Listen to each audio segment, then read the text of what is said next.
بسم الله الرحمن الرحيم. عن سلمان رضي الله تعالى عنه قال: خطبنا رسول الله صلى الله عليه وسلم في آخر يوم من شعبان فقال: يا أيها الناس قد أظلكم شهر عظيم مبارك، وقال: هو شهر المواساة. رواہ البیہقی۔ حضرت سلمان رضی اللہ تعالیٰ عنہ فرماتے ہیں نبی کریم صلی اللہ علیہ وسلم نے ہمیں شعبان کی آخری تاریخ میں خطبہ ارشاد فرمایا اور فرمایا: اے لوگو، تمہارے پاس ایک عظیم برکتوں والا مہینہ آ رہا ہے۔ اور پھر کچھ الفاظ کے بعد ارشاد فرمایا کہ یہ رمضان المبارک غمخاری کا مہینہ ہے۔ دوستو، آپ رمضان المبارک کی اہمیت دیکھیے کہ حضور رمضان شروع ہونے سے پہلے صحابہ کو اس کے فضائل و مناقب بیان فرما رہے ہیں کہ رمضان المبارک کی بابرکت ساعات میں سے ایک گھڑی بھی ضائع نہ ہو جائے۔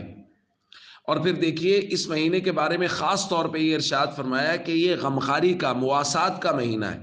اور ہمارا بیان بھی چونکہ انفاق فی سبیل اللہ کا، زکوٰۃ وغیرہ کا چل رہا ہے کہ لوگوں کی غمخاری کرنا، ضرورت مند لوگوں کی ضرورت کو پورا کرنا، جس کے یہاں کھانے کی ضرورت ہے اس کے کھانے کی ضرورت کو پورا کرنا، مدارس، مساجد، یتامہ، مساکین، ان کی ضروریات کو پورا کرنا۔ اور بس اوقات ایسا ہوتا ہے کوئی انسان خود خرچ نہیں کر سکتا تو اس کے لیے یہ ہے کہ وہ کسی خرچ کرنے والے کو ترغیب دے دے، اس کو کہہ دے، بتا دے فلاں جگہ مدرسہ میں کام ہو رہا ہے، مسجد میں کام ہو رہا ہے، کسی یتیم مسکین کا حق ہے کہ اس کو آپ کچھ نہ کچھ پہنچا دیں، تو ترغیب دینے سے بھی پورا پورا ثواب ملے گا۔ اور میں یہ کہا کرتا ہوں بعض لوگ ایسے ہیں جن کو پیسوں کی ضرورت نہیں ہوتی، ان کو ہم اپنا وقت دے دیں تو وہ خوش ہو جاتے، خاندان کے بڑے بزرگ ہیں یا اور کچھ لوگ ایسے ہوتے ہیں کہ جن کے پاس 10 منٹ بیٹھ جائیں تو وہی ان کی غمخاری ہوتی ہے۔